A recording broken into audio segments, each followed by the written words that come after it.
बिस्मिल्लाहिर्रहमानिर्रहीम। अस्सलाम वालेकुम। मेरे चैनल का नाम है लर्स टू नेचर और मेरी आज की वीडियो गार्डनिंग पे है। इस वीडियो में मैं आपके साथ अपनी एक वाइन के बारे में मुख्तसरन बात करने वाली हूँ जिसका नाम है वेडिलिया वाइन। ये देखिए, ये मेरी छत पे बनी हुई काफ़ी बड़ी सी क्यारी है जिसमें मैंने लेमन प्लांट और इमली का प्लांट ग्रो कर रखे थे। अब ये जो वाइन आप देख रहे हैं इसको वेडिलिया वाइन कहा जाता है और इसको जो है हर्बल के तौर पे भी माना जाता है। यानी हिकमत के लिहाज से अगर देखा जाए तो इसमें काफ़ी इसके फ़ायदे जो हैं वो बयान किए जाते हैं। तो इसके फ़ायदों के लिहाज से वीडियो अलग से बनाएंगे इंशाल्लाह। तो लास्ट ईयर मैंने इसकी एक छोटी सी कटिंग जो है वो इस क्यारी में आर्जी तौर पर ग्रो कर दी थी, लेकिन ये इतनी ही ज़्यादा फैल चुकी है कि पूरी क्यारी पर ही छा गई है। कोई और प्लांट लगाने की इसने जगह ही नहीं छोड़ी है। इसी क्यारी में मैंने लास्ट ईयर ही रेलवे क्रीपर वाइन की भी एक छोटी सी कटिंग जो ज़मीन पे गिरी हुई थी उसको उठा के ऐसे ही मैंने लगा दिया था। तो वो भी खूब अच्छे से ग्रोथ कर चुकी है और क्यारी में फैल चुकी है। वेडिलिया वाइन के बारे में मैं आपके साथ कुछ मुख्तसर सी डिटेल शेयर करने वाली हूँ। यकीनन उसको सुन के तो आप भी इसको अपने घर में ग्रो करना ज़रूर पसंद करेंगे क्योंकि ये बिल्कुल ही लो मेंटेनेंस प्लांट है और ये एक समर प्लांट है और समर में ही इस पे फ्लावरिंग होती है।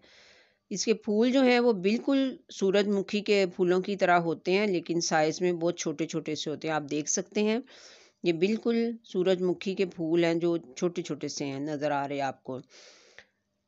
तो इसको कोई ख़ास केयर की ज़रूरत ही नहीं होती है।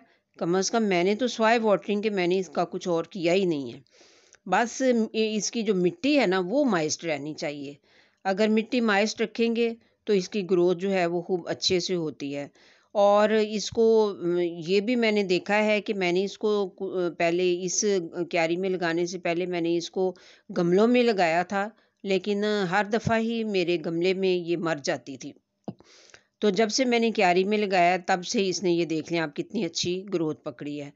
तो इस वजह से मैं आपको यही कहूँगी कि इसको जब भी लगाएं शैलो पॉट में लगाएं, लेकिन खुले पॉट में लगाएं। इसकी हैंगिंग बास्केट भी आप बना सकते हैं, वो भी बहुत इजीली बन जाती है और बहुत अच्छी लगती है।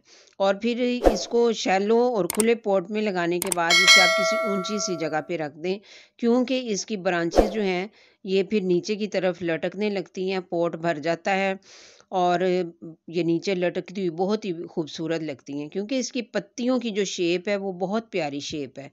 पत्तियां इसकी बहुत प्यारी लगती हैं। दूर से अगर देखा जाए तो पुदीने से मिलती जुलती पत्तियां, लेकिन पुदीने की पत्तियां छोटी होती हैं लेकिन इसकी पत्तियां बड़ी हैं। इसकी मिट्टी अगर ड्राई हो जाए ना तो फिर इसकी पत्तियां जो हैं ये बिल्कुल मुरझा सी जाती हैं और ऐसे लगता है कि जैसे ये प्लांट मर गया है, लेकिन वाटरिंग करने से ये दोबारा से फ्रेश हो जाती हैं। कलर इनका बहुत ही अच्छा ग्रीन कलर होता है और अगर आप इसको इसके ऊपर फ्लावरिंग ना भी हो तो भी इसका ग्रीन कलर आपके गार्डन को खूब ही हरियाली दे के रखता है।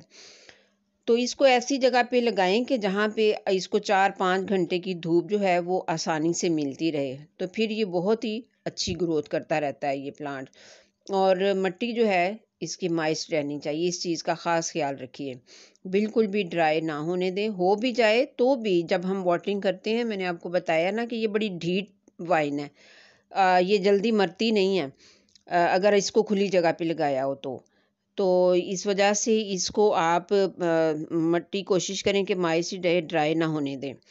तो फर्टिलाइज़र के लिहाज से अगर आप बात करें तो मैंने कभी इसमें कोई फर्टिलाइज़र नहीं दिया है। अपने मेरे ज़्यादातर प्लांट जो हैं उनको मैं फर्टिलाइज़र ज़्यादा नहीं देती।